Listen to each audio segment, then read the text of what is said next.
ल अब हेर्नुहोस्, तपाईँले आफ्नो मोबाइलको पासवर्ड बिर्सिनुभयो।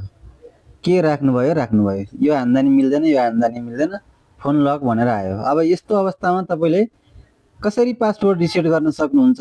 आउनुहोस्, आजको यस भिडियोमा छोटो मिठो तरिकाले तपाईँलाई म सिकाउन गइरहेको छु।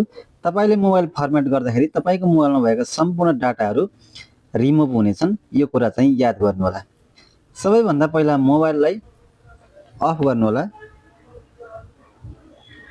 फोन अफ गरिसकेपछि तपाईँले तलपट्टि पावर बटन, बिचमा भोल्युम माइनस, त्यसपछि भोल्युम प्लस, तीनटा बटन देख्न सक्नुहुन्छ। र लक तोड्नको लागि तपाईँले पावर बटन र भोल्युम प्लसलाई कन्टिन्यू यसरी थिच्नुभयो भने तपाईँले एउटा रिकभरी मोड देख्न सक्नुहुन्छ।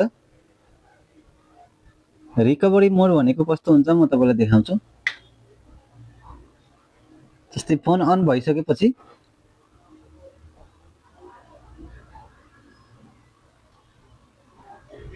फोन अन भइसक्यो, त्यसपछि तपाईँले पावर बटन रिलिज गर्नुहोला र भोल्युम प्लसलाई प्रेस गरिराख्नु होला। र तपाईँले यस्तो रिकभरी मोड देख्न सक्नुहुन्छ, एमआइओए रिकभरी मोड।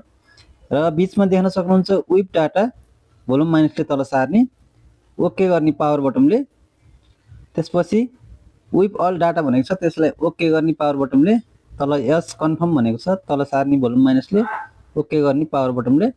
यति गर्नुभयो भने तपाईँको मोबाइलको लक सिधै उठ्छ र तपाईँको मोबाइल डाइरेक्ट फर्मेट हुन्छ। अब यो कस्तो अवस्थामा गर्ने? यदि तपाईँले फोनको लक बिर्सिनुभयो र जसै तपाईँको लक फाल्नै पर्ने छ, तपाईँले अब सम्झनै सक्नुहुन्न भने यो अवस्थामा मात्र तपाईँले यस्तो गर्न सक्नुहुन्छ।